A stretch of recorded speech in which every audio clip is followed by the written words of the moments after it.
Welcome to the fascinating world of probability. Most people think of probability as a fixed number, like a 50-50 chance of a coin landing on heads. But in the real world, probability is dynamic. It changes as we learn more. Today, we are diving deep into conditional probability, the logic of how new information fundamentally alters the odds. To understand this, we must distinguish between prior probability and posterior probability. Imagine it is early morning. Based on the season, you might say there is a 20% chance of rain today. This is your prior. Now you look out the window and see heavy, dark clouds. Does that 20% still make sense? Of course not. The condition of seeing clouds has updated your belief. This updated value is the posterior.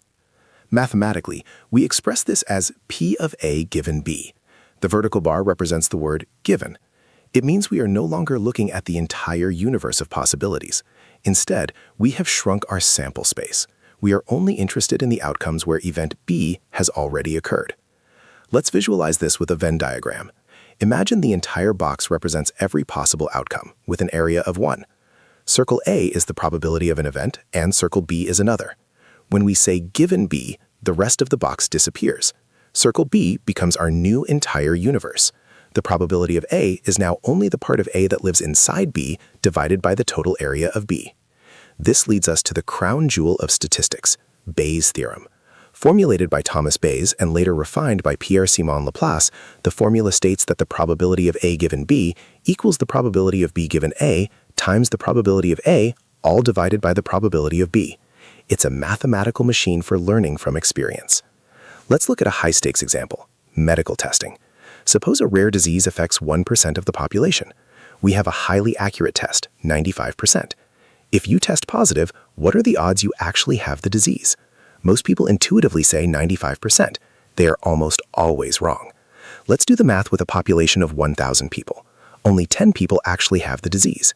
If the test is 95% accurate, it will correctly identify 9 or 10 of them. But it will also give false positives to 5% of the healthy 990 people. That's nearly 50 healthy people testing positive. In this scenario, if you test positive, you are one of about 60 people, but only 10 of those 60 actually have the disease. Your actual probability of being sick is only about 16%. This is why doctors often order a second independent test to update the probability again. Next, let's tackle the famous Monty Hall Problem. You are on a game show with 3 doors. Behind one is a car, behind the others, goats. You pick door number 1. The host, Monty, who knows what's behind the doors, opens door number 3 to reveal a goat. He then asks, do you want to switch to door number 2? Initially, every door had a 1/3 chance. When Monty opens a door, he isn't just showing a goat, he is providing new information. Your initial choice still has a 1/3 probability, but because the car had to be somewhere, and Monty cannot open the door you picked or the door with the car, the remaining 2/3 of the probability is now concentrated in door number 2. Switching doubles your chances of winning.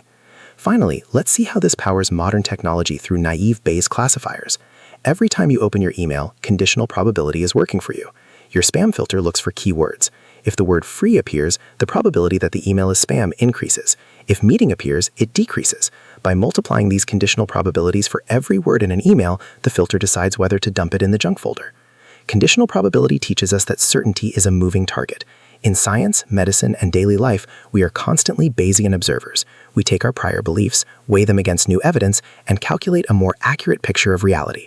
Remember, when the facts change, the probabilities must change too. References and further reading.